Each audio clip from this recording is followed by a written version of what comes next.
আপনি কোথা থেকে এসেছেন নিশ্চিতভাবে আপনারা জানেন, সেই জন্যই আপনারা দাঁড়িয়ে আছেন।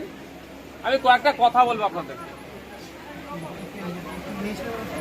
প্রথম কথা হচ্ছে,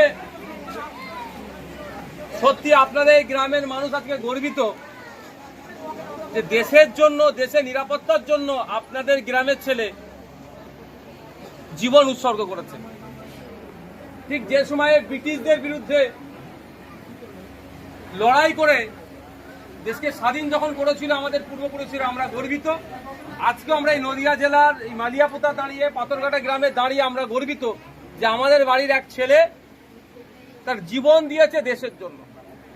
সারা জায়গায় যখন ধর্মীয় উন্মাদনা চলছে, সারা জায়গায় যখন কেন্দ্রের বর্বর সরকার মানুষের মধ্যে ধর্মীয় বিভাজন তুলে আলাগ করতে চাইছে, তখন আমার বাড়ির ছেলে, আপনার আমার ভাই, আমার এই গ্রামের ছেলে হিন্দু মুসলমান দেখেনি, দেশকে বাঁচাতে হবে। দেশে যে সমস্ত গাদ্দাররা থেকে দেশের ক্ষতি করছে তাদেরকে খতম করতে হবে, জীবন দিয়ে দিয়েছে সেই লড়াইয়ে গিয়ে। আমরা গর্বিত এটাই। আজকে আমি এসেছি এনার পরিবারের পাশে দাঁড়াতে। দেওয়ার তো আমার কিছুই নাই, আমাদের সে ক্ষমতা নাই যে একজনের জীবন আমি ফিরিয়ে দেব। যে ওনার আমাদের যে ভাইয়ের, ঝন্টু ভাইয়ের যে ছেলে, তার সাথে কথা বলছিলাম।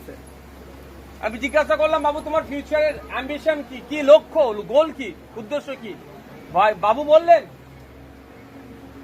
ঝন্টু ভাইয়ের ছেলে বললেন, হয় আইএএস অফিসার হবো, নাহলে ডক্টর হবো।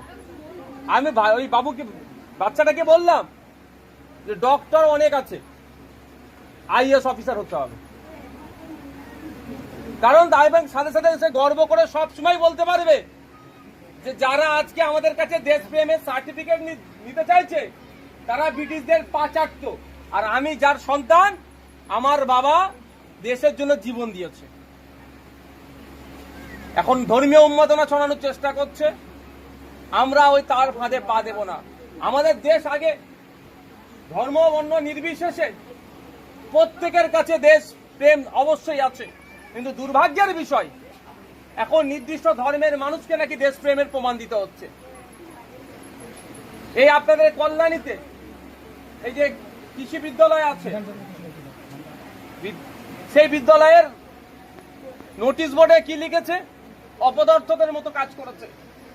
দুর্ভাগ্য আমাদের, এটা বাংলার ঐতিহ্য নয়, বাংলার মাটি এটা বলে না, বাংলার কালচার এটা নয়। কিছু সংখ্যক মানুষ এই বাংলার যে আমাদের কালচার, হিন্দু মুসলমান আমরা ঐক্যবদ্ধ হয়ে থাকবো আছি, সেটাকে পছন্দ করছে না। আমি আস্তে আস্তে দেখছিলাম আমার এখানে ভিন্ন সমাজের সম্প্রদায়ের মানুষ দাঁড়িয়ে আছে, মায়েরা দাঁড়িয়ে আছে, বোনেরা দাঁড়িয়ে আছে। কেন? আমাদের বীর আসছে তাকে স্বাগত জানানোর জন্য, তাই তো নাকি ভাই? আমাদের মধ্যে কারো ধর্মীয় কোনো ভেদাভেদ আছে? কিন্তু কিছু সংখ্যক মানুষ আমাদের মধ্যে ধর্মীয় ভেদাভেদকে তৈরি করার চেষ্টা করছে, আমরা সেটা হতে দেব না। আমরা জাত ধর্ম বর্ণ নির্বিশেষে আমাদের দেশের জন্য, আমাদের এলাকার জন্য, আমাদের বাংলার জন্য, আমাদের গ্রামের জন্য ভালো চাইব। ওর মধ্যে কেউ রাজনৈতিক ক্ষেত্র তৈরি করে যদি হিংসা করতে চাই, সেগুলোকে আমরা আটকাবো সকলে মিলে।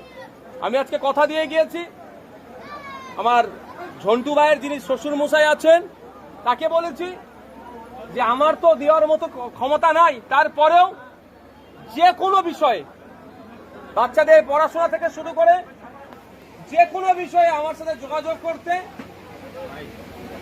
যে কোনো বিষয়ে যোগাযোগ করতে আমরা পূর্ণ সহযোগিতা করব। সাথে আপনাদের গ্রামের মানুষকে আমি অনুরোধ এটাই, শোকাগ্রস্ত পরিবারের পাশে আমাদের সকলকে দাঁড়াতে হবে, এটা মাথায় রাখবেন। এই পরিবারটা, মৃত্যু সবার হবে, কিন্তু অন্যর মৃত্যু আর এই পরিবারের, এই আমাদের ঝন্টু ভাইয়ের মৃত্যুর কিন্তু অনেক তফাৎ।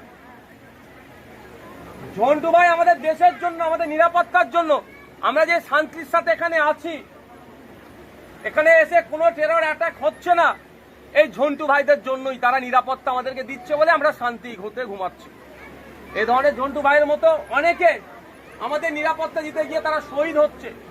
তাই আমাদেরও উচিত হবে ঝন্টু ভাইয়ের পরিবারের পাশে আমাদের সব সময় থাকা। ভাই থাকবো তো নাকি? আমরা যেমন এসে আছি আজকে, শুধু এটা নয় বা কালকে আসবে, জানাজার হবে, দাফন কাপন হয়ে যাবে, তারপরে ভুলে যাবে, এটা নয়। আমরা আমাদের দেশের জন্য যে জীবন দিয়েছে আমাদের কাছে, সে বীর, সেই বীরের পাশে আমাদেরকে থাকতে হবে এবং তার যে ছেলে মেয়ে আছে তাকেও বীর তৈরি করার দায়িত্ব আমাদেরকে নিতে হবে, তাকেও তৈরি করতে হবে। ওই আইএএস তাকে তৈরি করতে হবে, তাকে দেশ পরিচালনার দায়িত্ব দিতে হবে। মহিলা বাচ্চি একটা কেজি 1-এ পড়ে, তারও দায়িত্ব আমাদের প্রত্যেককে নিতে হবে। সর্বোপরি বলি, যারা বিভাজনের রাজনীতি করছে, আমাদের ঝন্টু ভাই তার জীবন উৎসর্গ করে ওই বিভাজনের রাজনীতি যারা করছে তাদের গালে চড় মারলো। আমাদের 25 জন 26 জন যে আমার ভাই শহীদ হয়েছে টেরর অ্যাটাকে, তারা যদি আজকে এই কল্যাণী ইউনিয়নে কাশ্মীরের যিনি ঘোড়ায় চড়িয়ে তার রুজি রুটির জন্য করতো সৈয়দ আদিল শাহ, সে যদি এই লেখাটা দেখতো সে লজ্জিত হতো না? সে কি দেখেছে কোন ধর্মের মানুষ অ্যাটাক করছে আর কোন ধর্মের মানুষ ক্ষতিগ্রস্ত হচ্ছে? সে ঝাঁপিয়ে পড়েছে দুশ্মনদের হাত থেকে, বন্দুক কেড়ে নেওয়ার চেষ্টা করেছিল, কিন্তু তাকেও ঝাঁঝরা করেছে। দুর্ভাগ্য আমাদের আওয়াজ তোলা দরকার হচ্ছে কেন্দ্রীয় সরকারের কাছে, যে এত বড় ঘটনা কি করে ঘটলো, জঙ্গি কি করে আসলে, জবাব তোমাকে দিতে হবে। আমাদের আওয়াজ তোলা দরকার যে প্রায় 2 লক্ষ আর্মি এখনো রিক্রুটমেন্ট হয়নি কেন? কোভিড পিরিয়ডের আগে থেকে রিক্রুটমেন্ট আর হচ্ছে না, কেন হচ্ছে না? এই আওয়াজটা তোলা দরকার। তার পরিবর্তে আমাদের মধ্যে ধর্মীয় তাস ঢুকিয়ে দেওয়ার চেষ্টা করছে। তাই আমি অনুরোধ করবো আপনাদের কাছে, এই ধর্মীয় খেলাতে আমরা পড়বো না, পড়লে ক্ষতি আমাদের হবে, ক্ষতি জনগণের হবে। আমাদের আওয়াজ তুলতে হবে, অপদার্থ কেন্দ্র সরকারকে জবাব দিতে হবে যে এই ধরনের ঘটনা কিভাবে ঘটলো, তার জবাবটা দিতে হবে। আর আমি আবারও বলছি, আমরা গর্বিত, পাথরঘাটার মানুষ গর্বিত, নদিয়া জেলার মানুষ গর্বিত, বাংলার মানুষ গর্বিত, আজকে সারা দেশের মানুষ গর্বিত আমার ঝন্টু ভাইয়ের ওপরে।